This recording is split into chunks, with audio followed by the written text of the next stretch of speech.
कार्यक्रमको साथमा छु तेजेन्द्र काफले। समसामयिक विषयमा कुराकानी हुन्छ। यो कार्यक्रम यहाँलाई जानकारीमा छँदैछ। कार्यक्रम हरेक दिन बिहान 7 देखि 7:30 बजेसम्म प्रसारण हुन्छ। यो बारेमा पनि यहाँलाई जानकारी छँदैछ। आजको कार्यक्रममा हामी संघीयता मामिलाका जानकार डाक्टर रुद्र शर्मासँग कुराकानी गर्दैछौँ। कार्यक्रम सुन्दै जाँदा तपाईँलाई पनि कुनै जिज्ञासा आए हामीलाई हाम्रो स्टुडियोको टेलिफोन नम्बर 55 140 904 मा फोन गरेर प्रश्न टिपाउन सक्नुहुन्छ। The headliners. श्रोता, सरकारले हिजो लिम्पियाधुरालाई समेटेर नेपालको नयाँ राजनैतिक नक्सा जारी गरेको छ। हिजोको मन्त्री परिषदबाट जारी भएको सो नक्सा आवश्यक कानूनी प्रक्रियापछि लागू हुनेछ। यद्यपि नयाँ नक्साबारे भारतले तत्काल प्रतिक्रिया नजनाए पनि नेपालमा पनि सरकारको सो निर्णयको खुलेरै स्वागत भएको छ। आजको कार्यक्रममा हामी नक्सा पूर्ण रूपमा कार्यान्वयनमा आउन कानूनी प्रक्रिया के हुन्छन् भन्ने विषयमा कुराकानी गर्नेछौँ। अर्को विषय, मुलुकभर बनाइएका अधिकांश क्वारेन्टिनहरू भद्रगोलको अवस्थामा देखिएका छन्। कोभिड-19 नियन्त्रणका लागि केन्द्र, प्रदेश र स्थानीय तहले लिएको रणनीति कतिको उपयुक्त देखिन्छ त? आजको कार्यक्रममा हामी यो विषयमा पनि कुराकानी गर्नेछौँ। कुराकानीका लागि यो बेला संघीयता मामिला जानकार एवं वरिष्ठ अधिवक्ता डाक्टर रुद्र शर्मा हाम्रो टेलिफोन सम्पर्कमा हुनुहुन्छ। शर्माज्यू, स्वागत छ द हेडलाइनर्समा यहाँलाई। हेलो, यहाँलाई द हेडलाइनर्समा स्वागत छ। धन्यवाद। नमस्कार सबै श्रोताहरूलाई पनि। सुरुवातमा त यो लिम्पियाधुरालाई समेटेर सरकारले जुन राजनीतिक नक्सा हिजो जारी गरेको छ, यो विषयबाट सुरुवात गरे। यसलाई कसरी लिनुभएको छ यहाँले? अब यो एउटा नेपाली नागरिकको हिसाबले स्वागत योग्य काम हो। यसलाई हामी सबैले स्वागत गर्नुपर्छ।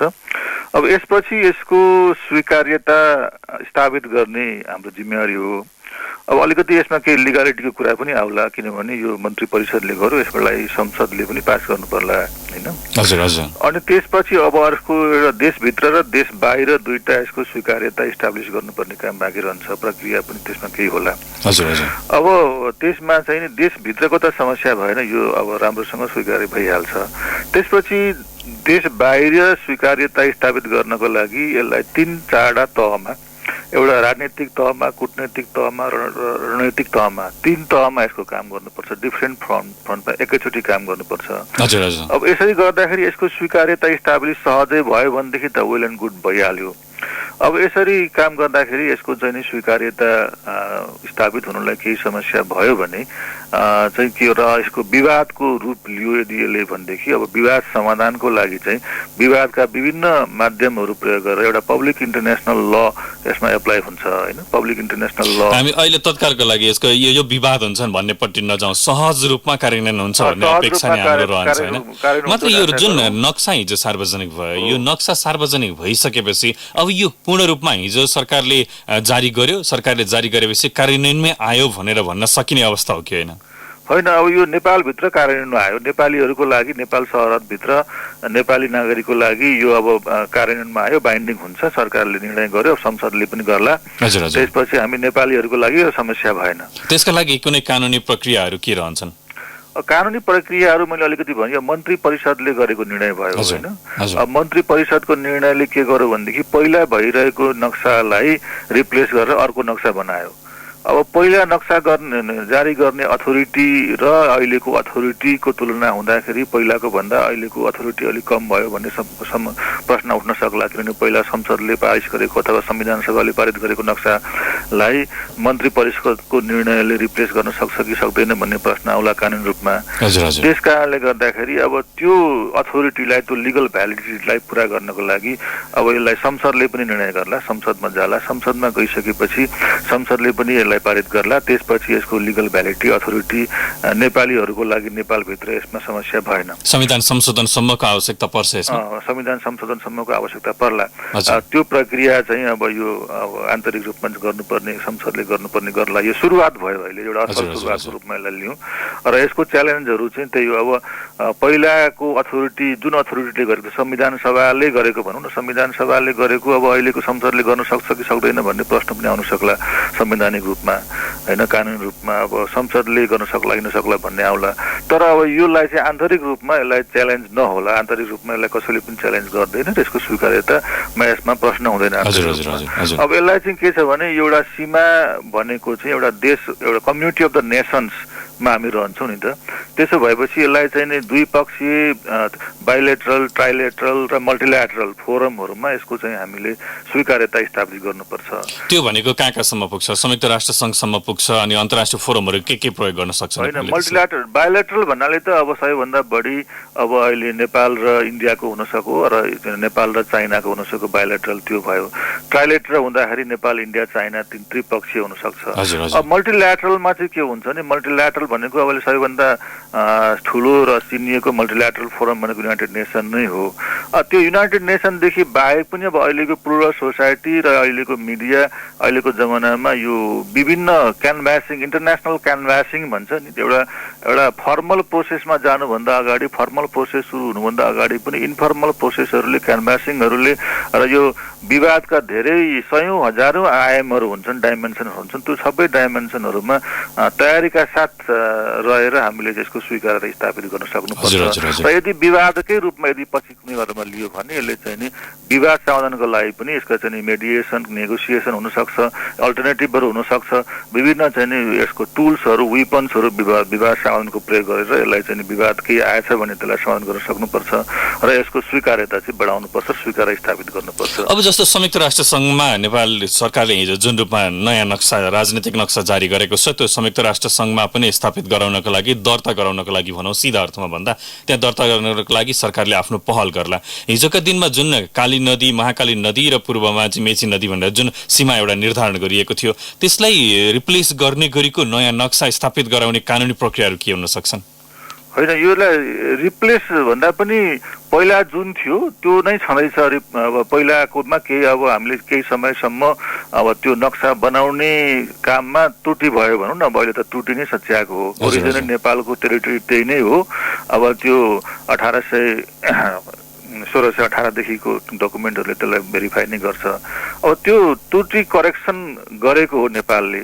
अब त्यो करेक्सन गर्दाखेरि अब सबैले युनाइटेड नेसनमा जुन एउटा नोटिस, एउटा डकुमेन्टेसन मात्रै गर्ने हो, त्यहाँ गएर हामीले स्वीकृति लिनुपर्ने पनि त्यस्तो केही होइन। तर अब त्यो प्रक्रियामा अब सबैको सर्वस्वीकार्य भयो भने त्यसमा समस्या हुँदैन। होइन, भएन भने मात्रै हो। अब अहिले त्यहाँ चाहिँ अब त्यसमा चाहिँ अब इम्प्याक्ट, तत्काल इम्प्याक्ट पर्ने पक्ष भारत भनौँ, चीन भनौँ, अथवा अरू कुनै मल्टिल्याटरल फोरमहरू तेस्रो पक्षले कसैले प्रश्न उठायो भने उहाँहरूले जसरी प्रश्न उठाउनुहुन्छ त्यसलाई त्यही असरी नै जवाब दिने हो। अब अहिले काल्पनिक रूपमा चाहिँ नि अब उहाँहरूले चाहिँ मान्नुहुन्न, स्वीकार गर्नुहुन्न, यो त प्रश्न उठाउनुहुन्छ भने त्यति धेरै पनि नजाउँ। अहिलेलाई के भन्नु भने मित्र राष्ट्रहरूले, हाम्रो छिमेकीहरूले पनि अब हामीले जुन कुनै एउटा सामान्य एउटा क्लेरिकल त्रुटि भनौँ नक्सा छाप्ने काममा पहिला भएको थियो, त्यसले हामीले सच्यायौँ, त्यसलाई उहाँहरूले मान्नुहुन्छ भन्ने कुरा हामीले आशा गरौँ। यदि उहाँहरूले त्यसमा कुनै प्रश्न गर्नुभएछ भने जे प्रश्न गर्नुहुन्छ त्यो प्रश्नलाई चाहिँ हामीले राजनीतिक रूपले, कूटनीतिक रूपले, रणनीतिक रूपले चाहिँ यसलाई चाहिँ हामीले एड्रेस गर्नुपर्छ। ती सबैको लागि हामी यथेष्ट प्रमाणसहित बलियो अवस्थामा चाहिँ छौँ, कानुनी प्रक्रियामा, कानुनी हिसाबमा पनि हामी बलियो छौँ। होइन, प्रमाणको आधारमा हामी चाहिँ नि यथेष्ट छौँ, त्यसरी नै त गरे हो नेपाल सरकारले होइन। तर अलिकति के छ भने अब त्यहाँ अकुपेन्सीको हिसाबले, सेटलमेन्टको हिसाबले चाहिँ त्यो टेरिटोरीमा नेपालको अकुपेन्सी चाहिँ कमजोर भएको, केही समयदेखि, केही दशकदेखि सेटलमेन्ट अलिक कम भएको भन्ने कुरामा चाहिँ कसैले चाहिँ पोइन्ट आउट गर्न सक्नुहुन्छ पछि कोही कुरा उठो भने। त्यो हामीले उठाउने कुरा होइन, त्यो अरूले उठायो भने हामीले जवाब दिने हो। त्यस कारणले त्यसमा अहिले नै हामीले बोल्नु हुँदैन। अब नयाँ राजनीतिक नक्सा जारी भएको छ, त्यो जुन ठाउँबाट भारतले अतिक्रमण गरेको थियो, त्यो अतिक्रमित क्षेत्रमा भारतीय सेनाहरू पनि अहिले रहेको अवस्था छ, भारतले केही संरचनाहरू पनि निर्माण गरेको अवस्था छ। यो भारत नेपाली भूभागबाट पछि नहट्दासम्मको अवस्थामा त्यसलाई कार्यान्वयनमा आएको भनेर मान्न सकिन्न। त्यसका लागि कानुनी प्रक्रिया, कानुनी बाटाहरू केही रहन सक्छन्? होइन, कानुनी भन्दा पनि यो त एउटा त्यो कानुनी भनेको पब्लिक इन्टरनेसनल ल एप्लाई हुन्छ यसमा, किन दुई देशको बीचको भयो नि त। दुई देशको बीचको भयो भने आन्तरिक अब नेपालभित्र चाहिँ नेपालको संविधान, नेपालको कानुनको कुरा भयो। अब नेपाल एउटा देश र अर्को देशको, दुई देशको बीचको अथवा तीन देशको बीचको कुरा हुँदा चाहिँ पब्लिक इन्टरनेसनल लको कुरा हुन्छ होइन। अब पब्लिक इन्टरनेसनल ल नै हामीले हेर्नुपर्छ। त्यसमा के भन्छ थोरै स्पष्ट पारिदिनु। पब्लिक इन्टरनेसनल लमा चाहिँ के भन्छ नि, पब्लिक इन्टरनेसनल लमा अलिकति कस्टमहरू, कन्भेन्सनहरू, अभ्यासहरू लाई पनि त्यसमा अलिकति मान्यता दिन्छ र ट्रिटीहरूलाई नै हेर्ने हो पब्लिक इन्टरनेसनल लले पनि। अब ट्रिटीहरू हेर्दाखेरि चाहिँ अब त्यो ट्रिटीहरूमा चाहिँ नेपालको र भारतको र हामीसँग भएको प्रमाणहरूमा चाहिँ प्रमाणको आधारमा हामी चाहिँ यथेष्ट छौँ, हामी बलियो छौँ, हामी प्रष्ट छौँ। हजुर हजुर। अब यो विषय अब कानुनी प्रक्रिया हिसाबमा अनि सरकारले जुन राजनीतिक नक्सा जारी गरेको छ यसलाई कार्यान्वयनमा ल्याउनको लागि बलियो आधारसहित अगाडि बढ्ला, अन्तर्राष्ट्रिय फोरममा पनि जाला, भारतसँग कूटनीतिक पहल पनि गरेर यो अपेक्षा गरौँ र यो सहज वातावरणमा यो टुङ्गिन्छ भन्ने अधिकार भनेको कसैले सहज रूपमा दिँदैन क्या, किनभने एसर्टिभ भएर जानु पर्यो, त्यसलाई भेरिफाई गर्न बेसिकली तीनटा फर्ममा राजनीतिक र कूटनैतिक र रणनीतिक यो तीनटा फरक हुन्। तीनटाले एकै ठाउँ मिसाउनु हुँदैन र फरक तरिकाले विभिन्न कार्डहरू चाहिँ हातमा लिएर बस्नु पर्यो नि तास खेल्न बस्दाखेरि। त्यस्तो पनि हो। अब अर्को विषय जोडेँ रुद्र सर मैले यहाँ, जस्तो यो कोरोना महामारीको संक्रमण नियन्त्रणका लागि चाहिँ स्थानीय तहहरू सक्रिय छन्। यहाँ त सङ्घीय मामिलामा जानकार पनि हुनुहुन्छ, संघीयताको विषयमा पहिलो पिएचडी गर्ने नेपाली पनि हुनुहुन्छ, यहाँसँग लामो अनुभव पनि छ, यो राष्ट्रिय अन्तर्राष्ट्रिय दुई क्षेत्रमा काम गर्नुभएको पनि छ। यो जुन रूपमा स्थानीय तह, प्रदेश, केन्द्र अथवा स्थानीय तिनै तहका सरकारहरूले जुन रणनीति अवलम्बन गरिरहेका छन् यो महामारी नियन्त्रणका लागि पर्याप्त छ के लाग्छ यहाँलाई? स्थानीय तहले अब अहिले जसरी काम गरिरहेछन्, अब जसले केही न केही गरेको त स्थानीय तहले नै छ होइन, केन्द्रले र प्रदेशले भन्दा अलि बढी काम स्थानीय तहले नै गरेको छ। त्यस कारणले स्थानीय तहले केही पनि गरेन भन्न त अलि मिल्दैन। तर किन यसले चाहिँ अब अहिले जुन अहिलेको ग्राउन्ड रियालिटी छ त्यसलाई हेर्ने हो भने चाहिँ के हुन्छ भने अत्यन्त कम काम भएको अवस्था देखिन्छ। अब केन्द्रीय सरकारको कुरा गर्नुहुन्छ भनेदेखि त केन्द्रीय सरकार बडो यसमा यो कोरोनालाई रेस्पोन्स गर्नलाई ढिलो भयो र अपर्याप्त भयो भन्ने कुरा मैले भनिरहनु परेन, संसदमा उठेका सवालहरूले नै यसलाई चाहिँ पुष्टि गर्छ। अब केन्द्रीय सरकारले लकडाउनलाई एउटा औषधिको रूपमा प्रस्तुत गर्यो, तर अहिले के देखिन्छ भनेदेखि यस्तो यो लकडाउन चाहिँ एउटा यस्तो औषधि भयो, त्यो औषधि चाहिँ यो उपचार भन्दा पनि खराब, तपाईको उपचार भन्दा खराब औषधि भयो भने के हुन्छ? त्यस्तो अवस्था चाहिँ अब अहिले लकडाउनबाट देख्न थालेको छ। म फेरि दोहोऱ्याउँ, यो औषधि लकडाउन भन्ने जुन औषधि केन्द्रीय सरकारले प्रयोग गर्यो यो औषधि चाहिँ यो उपचार भन्दा पनि खराब को रूपमा देखिन थाल्यो। त्यसले गर्दाखेरि के भन्नुहुन्छ भने केन्द्रीय सरकार यो ढिलो भयो, स्लो भयो र इनइफेक्टिभ भयो, इनएडुकेट भयो भन्ने कुरा प्रष्ट भयो। त्यसकारणले त्यो स्पेस जुन बाँकी रहन्थ्यो नि, केन्द्रीय सरकार अपर्याप्त भइसकेपछि जुन एउटा योलाई रेस्पोन्स गर्नलाई जुन स्पेस बाँकी रह्यो त्यो स्पेसमा चाहिँ प्रदेश सरकार आउनु पर्थ्यो। अब प्रदेश सरकार पनि त्यो रूपले आउन सकेन। त्यसकारणले प्रदेश सरकारले कसरी आउनु पर्थ्यो भन्दा तपाईँ संविधानमा हेर्नुहुन्छ भने संविधानको चाहिँ यो अनुसूचीमा यो स्वास्थ्य सेवा भन्ने चाहिँ प्रदेशको एक्सक्लुसिभ राइटमा छ कि यो प्रदेशकै राइट हो स्वास्थ्य सेवा नि संविधानको हाम्रो संवैधानिक प्रावधान अनुसार। त्यसकारणले प्रदेशले के भन्न सक्नु पर्थ्यो भने केन्द्रलाई भनेदेखि यो स्वास्थ्य सेवा भन्नेको चाहिँ प्रदेशको अधिकारको कुरा हो।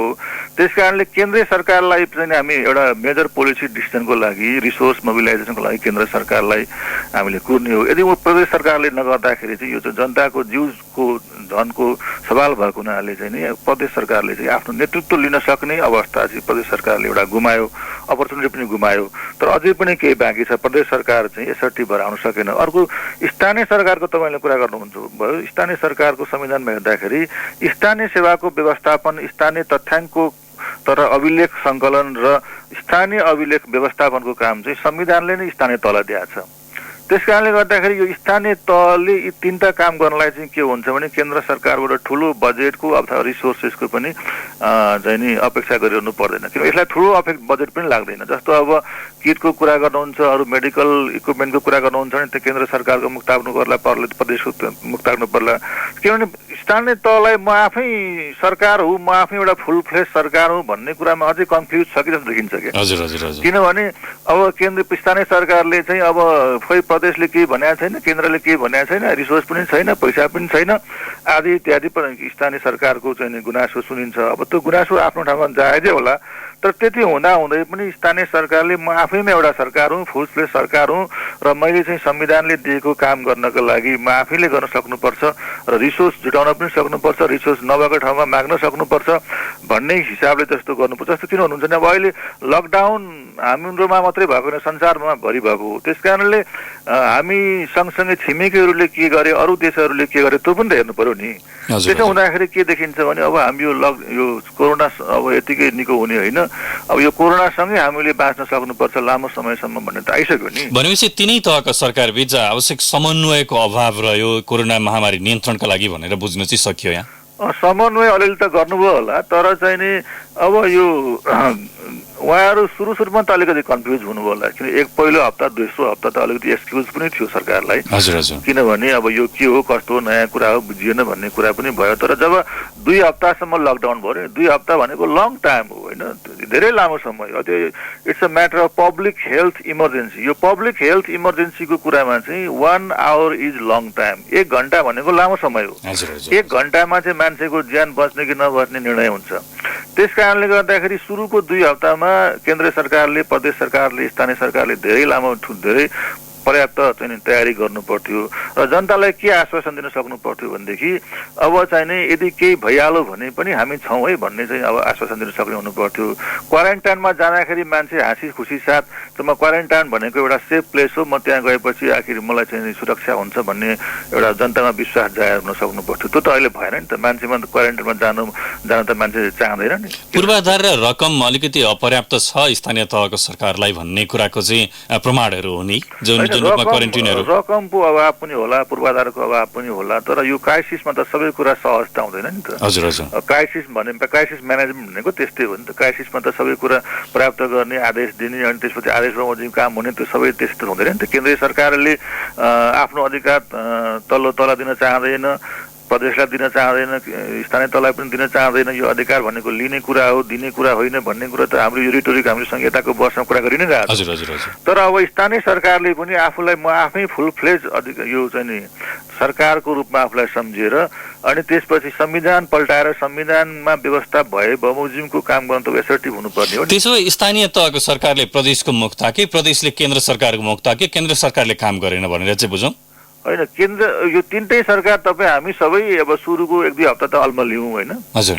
अब अल्मलिसकेपछि अब यो के हो भन्ने कुरामै अलिकति कन्फ्युज भयो। हजुर हजुर। अब यो लकडाउन भएपछि भइहाल्छ भन्ने पनि भयो होला। तर अब अहिले तेन्द्रजी एउटा म तपाईँलाई के अनुरोध गर्छु भन्दाखेरि यो हेल्थ महामारी, स्वास्थ्य महामारी मात्रै होइन, अहिले त हामी 3टा महामारीमा छौँ। 3टा महामारी के छ भने एउटा चाहिँ पब्लिक हेल्थमा इमर्जेन्सी, एउटा हेल्थको महामारी भयो, अर्को खाद्य महामारी, अर्को आर्थिक महामारी। 3टा महामारीमा हामी एकैचोटि परेका छौँ होइन। अब अहिले चाहिँ केन्द्रीय सरकारको बुझाइ, यो सरकारहरूको बुझाइ, 3टै सरकारको बुझाइ कस्तो देखिन्छ भन्दाखेरि एउटा चाहिँ यो पब्लिक हेल्थ इमर्जेन्सीको लागि मात्रै उहाँहरूले इमर्जेन्सी रेस्पोन्स गरिनु भएको छ। यो फुड इमर्जेन्सी र चाहिँ नि यो इकोनोमिक इमर्जेन्सीको लागि त अब छिमेकीहरूले के गरे, अब विदेशीहरूले के गरे त्यो पनि त हेर्न सकिन्छ नि, हामीलाई मात्रै परे होइन नि त होइन। जनताको हिसाबले चाहिँ नि अरू विदेशी नागरिकहरूले जे जस्तो सुविधाहरू पाए, सरकारको तर्फबाट जस्तो रेस्पोन्स पाए, त्यो अपेक्षा गर्न हामीले पनि स्वाभाविकै हो नि होइन। त्यो हामीले गर्न पाइरहेका छैनौँ। त्यस कारणले गर्दा अब यो हेल्थ इमर्जेन्सी सँगसँगै यो हेल्थ पेन्डेमिक सँगसँगै इकोनोमिक पेन्डेमिक चाहिँ झन् ठुलो र झन् खराब रूपमा आइरहेछ। त्यसलाई चाहिँ एड्रेस गर्नको लागि केन्द्रीय सरकार, प्रदेश सरकार र स्थानीय सरकार तिनीहरूले काम गर्नुपर्ने हो। त्यसका लागि चाहिँ के त लकडाउन सहज खुकुलो बनाएर जानुपर्छ भन्ने यहाँको सुझाव हो? होइन, लकडाउन सँगसँगै अब लाइफ पनि त जानु पर्यो नि। सधैँभरि यो कोठामा बसेर घरमा बसेर त लाइफ चल्दैन नि अब होइन।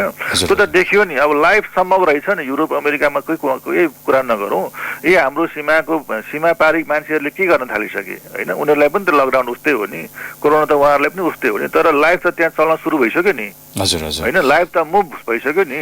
लाइफ मुभ भएपछि नै अरू कुरा हुन्छ। त्यस कारणले गर्दाखेरि अब विश्व स्वास्थ्य सङ्गठनदेखि सबैले के भनिरहेको छ भनेदेखि अब यो कोरोनासँगै हामीले बाँच्न सक्नुपर्छ, बाँच्न सिक्नुपर्छ, त्यसको तयारी गर्नुपर्छ होइन। अब लकडाउनकै लागि चाहिँ नि अब हुन्थ्यो भनेदेखि अब 2 महिना लकडाउन गरेर समस्या समाधान हुन्छ त हुँदैन नि।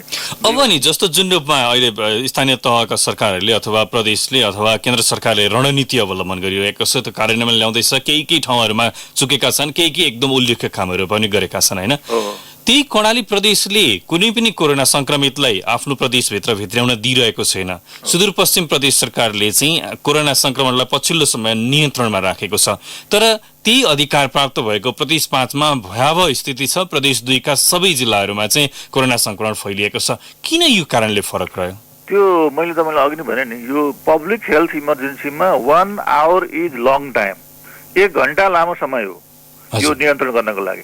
त्यस कारणले गर्दा उहाँले चाहिँ नि कसैले चाहिँ नि भोलि गर्नुपर्ने निर्णय आजै गर्न सक्नुहुन्छ भनेदेखि त्यो उहाँको बुद्धिमत्ता त हो होइन। 2 दिनपछि गर्न जस्तो हाम्रै सवालमा भनौँ न, जस्तो इन्टरनेसनल फ्लाइटहरू 1 हप्ता अगाडि रोक्या भएदेखि त सिनेरियो अर्कै हुने रहेछ नि त होइन, अथवा 2 दिन अगाडि 4 दिन अगाडि रोकेन अर्कै हुने रहेछ, त्यो हामीले गर्न सकेनौँ। त्यस्तै कारणले प्रदेश सरकारले स्थानीय सरकारले पनि अब के गर्ने समय भयो, केन्द्रीय सरकारले पनि अब प्रदेशलाई स्थानीय तहलाई के अधिकार दिनुपर्छ भन्दाखेरि आफ्नो आफ्नो ठाउँको आफ्नो आफ्नो क्षेत्रको प्रत्येक टोलको चाहिँ आफ्नो एउटा करिकुलम जस्तो बनायो, आफ्नो आफ्नो चाहिँ गाइडलाइन बनाएर त्यो गाइडलाइन अनुसार जनतालाई कति खोल्ने कति बन्द गर्ने र त्यो गर्नु पर्यो। अब यति मात्र यसो क्राइसिसमा त के गर्नु पर्यो भने पोलिटिकल पार्टीका अर्गनाइजेसनहरू र चाहिँ सामाजिक संस्थाहरू सहकारीहरू कति सहकारी छन् भन्नुहोस् त, यहाँ 36,000 भन्दा बढी सहकारीहरू छन् नेपालमा। त्यो सहकारीको सङ्गठनहरू गाउँ गाउँमा टोलमा कम्युनिटी अर्गनाइजेसन आमा समूहहरू वनोपभोक्ता समिति यता छन् नि, यी सबैले चाहिँ जोडेर एउटा राष्ट्रिय रूपमा चाहिँ अहिले एड्रेस गर्नुपर्ने हो, किनभने त्यो त सबै गाउँ टोलमा पुग्छन् नि त। अब वडाध्यक्षले अथवा चाहिँ स्थानीय सरकारले के गर्नु पर्यो भन्दाखेरि यी सबै कम्युनिटी अर्गनाइजेसनहरूलाई चाहिँ नि मोबिलाइज गर्नु पर्यो, एउटा कम्युनिटी पोलिसिङको काम गर्नु पर्यो र त्यसलाई कुन क्षेत्रमा कति चाहिँ रिस्क छ त्यो रिस्क एसेसमेन्ट गरेर त्यो रिस्कलाई एड्रेस गर्ने सम्मको चाहिँ गाइडलाइन पनि लागू गर्नु पर्यो। हजुर, एकैछिन यहीँ रोक्छु, एउटा छोटो ब्रेक लिन्छु। ब्रेक पछाडि केही मेरा प्रश्न पनि बाँकी छन्। श्रोताले पनि 5541 904 केही प्रश्नहरू टिपाउनु भएको छ, दुवैलाई सँगै राखेर ल्याउनु। टेलिफोन सम्पर्कमै रहिदिनु हुन आग्रह गर्दै अहिले भने कार्यक्रममा ब्रेकको पालो।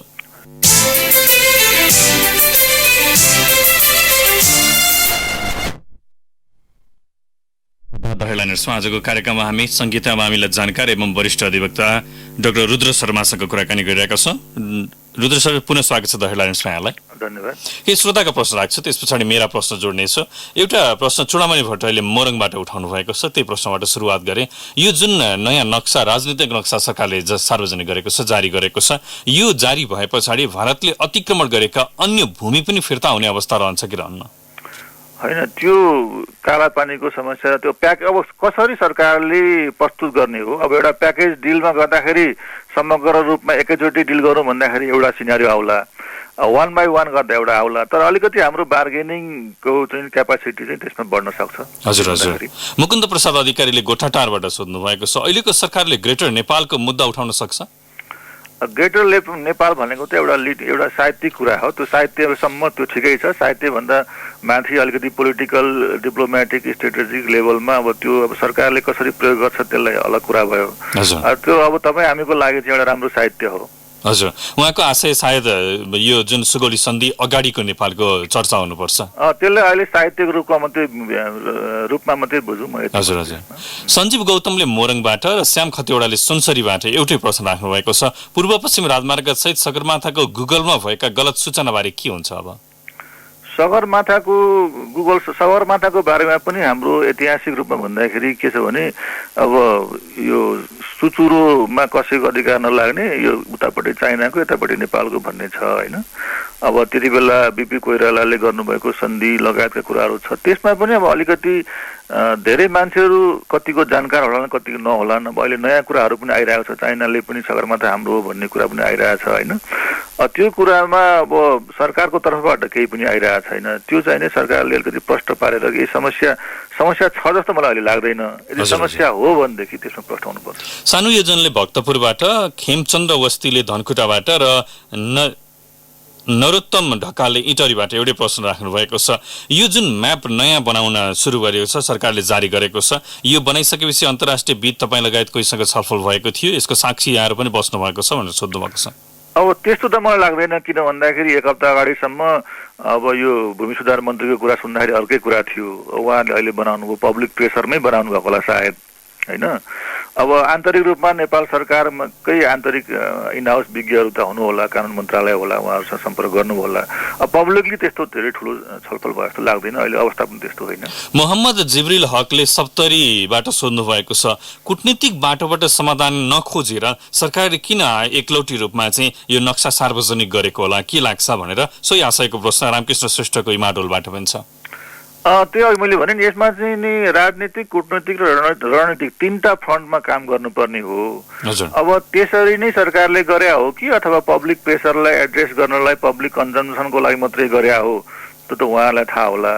होइन। तर यो चाहिँ एउटा पब्लिक इन्टरनेसनल लको विषय भएको र बाइलेटरल, ट्राइलेटरल, मल्टिल्याटरल रिलेसनको पनि विषय भएको हुनाले त्यो सबै कुराहरू एकै साथै जानुपर्ने हो। यो बनायो राम्रै कुरा भयो, तर अरू फ्रन्टहरूमा पनि सँगसँगै काम गर्नुपर्छ। अब अलिकति मेरा प्रश्नहरू सर, जस्तो जुन रूपमा यो पछिल्लो समय महामारी नियन्त्रणको पहल भइरहेको छ, यो पहललाई संघीयता कार्यान्वयनको विषयसँग जोड्न सकिन्छ कि सकिन्न? सकिन्छ। किन भन्नुहुन्छ भने अब अहिले हामी संघीय एउटा शासन प्रणालीमा छौँ होइन। हजुर। संघीय शासन प्रणालीमा भएको हुनाले के हुन्छ, यो संघीय शासन प्रणाली अन्तर्गत नै हामीले यसलाई एड्रेस गर्नुपर्ने हो नि। एक मात्र उपाय यही, अरू हामीसँग उपाय नै छैन, किनभने संघीय शासन प्रणालीमा हामी छौँ। त्यसकारणले गर्दाखेरि यो संघीय शासन प्रणाली अन्तर्गत केन्द्रीय सरकारले, प्रदेश सरकारले, स्थानीय सरकारले, तीनटै सरकारले मिलेर यो च्यालेन्जलाई हामीले ओभरकम गर्ने हो। अघि नै मैले तपाईँलाई भने के हुन्छ भने अब हामी कोरोना सहितको हाम्रो लाइफस्टाइलमा हामी गइसक्यौँ, त्यो हामीले कल्पना गर्नुपर्छ।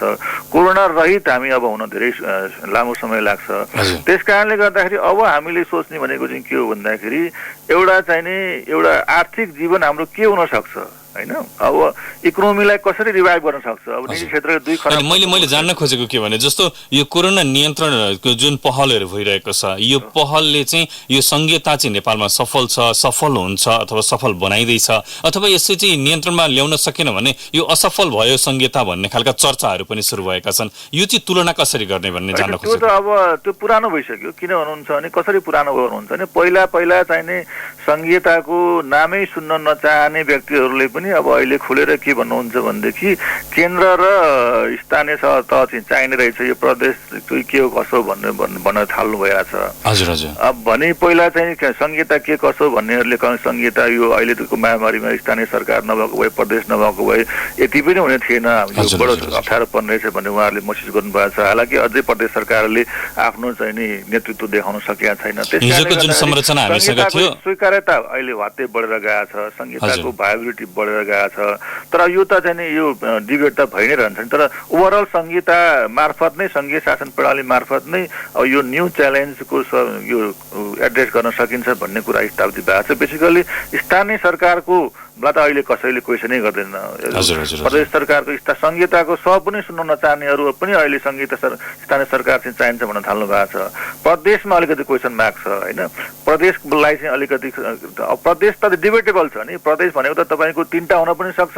अब बाबुरामजीले चाहिँ 11वटा हुनुपर्छ भन्नुभएको छ, अहिले 7वटा छ भने यो मलाई के लाग्छ भन्नुहुन्छ भने प्रदेश सरकारको जसले विरोध गर्नुहुन्छ उहाँहरू बडो रङ डिबेटमा हुनुहुन्छ। के रङ डिबेटमा हुनुहुन्छ भने उहाँले प्रदेश सरकार भए बापत खर्च बढो भन्नुभएको छ। त्यसैले प्रदेश सरकार बापत खर्च बढेको हो भनेदेखि प्रदेश संघीयतालाई कम खर्चिलो बनाउने डिबेटमा आउनुहोस् न, त्यसका लागि म तयार छु। अरू मान्छे पनि तयार होला। लगभग डिबेटमा उहाँहरू कहिले पनि इन्ट्रेस्ट राख्नुहुन्न। ब्ल्याङ्कली एउटा ब्ल्याङ्क चेकमा के भनिदिनुहुन्छ भनेदेखि प्रदेश सरकार भएन अथवा खर्चिलो भयो भने, खर्चिलो भएको हो भने खर्च कम गर्ने, खर्च कम गरेर संघीयता चलाउने तपाईँ बहसमा आउनुहोस् न, त्यो 1000 रुपियाँ म दिन्छु, त्यसमा कसैको इन्ट्रेस्ट छैन। तर के भन्ने एकैचोटि खर्चिलो भयो भने यो बाल हट जस्तो हो क्या। यो चाहिँ सजिलो उपाय पनि हो। कसैले अब सबैलाई नेपालमा क्रान्तिकारी हुनु छ, केही न केही कुरा भन्नु छ, त्यसकारणले भन्दै गर्ने हो। कसैले भन्नु होला, त्यसमा मेरो गुनासो छैन। तर संघीयताको चाहिँ के छ भने स्वीकार्यता वात्तै बढ्या छ। शर्माजी, अन्तिममा एउटा प्रश्न, यहाँले यो विषयमा पनि जानकारी राख्नुहुन्छ, विज्ञानी मानिनुहुन्छ। जस्तो जुन रूपमा अहिले लकडाउन छ, जुन रूपमा महामारीको कहर छ विश्वभरि, आजको बिहानको मात्रै तथ्याङ्क हेर्दाखेरि 3,18,000 बढीको मृत्यु भइसकेको तथ्याङ्क पनि सार्वजनिक भइरहेका छन्। यो बीचमा धेरैले आफ्नो श्रम गुमाउनु भएको छ। यहाँ त अन्तर्राष्ट्रिय श्रमसँग पनि जानकारी राख्नुहुन्छ। के छ नेपालीहरूको अवस्था, के छ, कसरी यसलाई चाहिँ यो सहज रूपमा अवतरण गराउन सक्छ सरकारले? होइन, मेरो आफ्नो अध्ययन अनुसार, मेरो इन्टरनेसनल ट्रेड लको एउटा विद्यार्थीको हिसाबले मैले के देखेको छु भने अब नेपालमा एउटा ठुलो चाहिँ नि माइक्रो इकोनोमिक अपिभल त भयो, तर यद्यपि म्याक्रोमा खासै इक्विलिब्रियम चेन्ज भने खासै फरक परेको छैन। एउटा रोजगारीको सिर्जना गर्ने हिसाबले विदेशमा बसेकाहरू पनि आउनु होला, नेपालमा पनि तहस नहस भइसकेको छ। तर चाहिँ के छ भने अहिलेको अवस्थामा नेपालमा सीमापारीबाट आएर काम गर्नेहरू जति श्रमिकहरू हुनुहुन्थ्यो, कामदार हुनुहुन्थ्यो, उहाँहरू फर्केको अवस्था छ। त्यो चाहिँ लगभग चाहिँ नि हाम्रो चाहिँ नि 11 लाख, कम्तीमा 11 लाख जति भएको अनुमान छ। त्यसकारणले गर्दाखेरि विदेशबाट फर्किने लगभग 12-15 लाखको लागि रोजगारीको समस्या यदि हुँदैन हामी कहाँ, कि यदि एउटा राम्रो तालिम र व्यवस्थापन गर्ने हो भने र त्यसमा अलिकति उद्यमशीलता पनि बढाउने हो भने 30-35 लाख मान्छेलाई सजिलै रोजगारी चाहिँ सिर्जना गर्न सकिन्छ, विशेष गरी कृषि र औद्योगिक क्षेत्रमा भन्ने मलाई लाग्छ। तर यसको लागि के चाहिन्छ भनेदेखि यो पैसा बाँडेर पहिला जस्तो यो प्रधानमन्त्रीको यो कोषमा अथवा अर्को कोषमा ब्याङ्कहरूले पनि त कृषिमा लगानी गर्दै आएका हुने लामो समयदेखि, तर केही देखिएको छैन। त्यस कारणले गर्दाखेरि के हुन्छ भने यो उद्यमशीलता यदि हामीले विकास गर्न सक्यौँ भनेदेखि मलाई लाग्छ 30-35 लाख रोजगारी हामी सजिलै सृजना गर्न सक्छौँ र भएका रोजगारलाई पनि रिटेन गर्न सक्छौँ। तर उद्यमशीलता भएन र चाहिँ नि अब कार्यकर्तालाई पैसा बाँड्ने मात्रै हो भनेदेखि त त्यो त चाहिँ नि अलिकति दुई चाक मिठो खाएर सकिएला, त्यसबाट खासै केही उपलब्धि हुँदैन।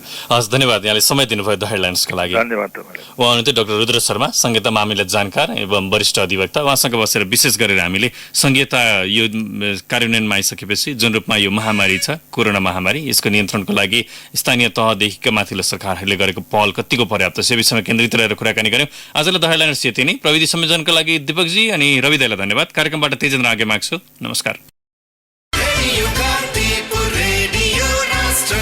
सूचना र मनोरञ्जनको संवाहक रेडियो राष्ट्रको रेडियो कान्तिपुर।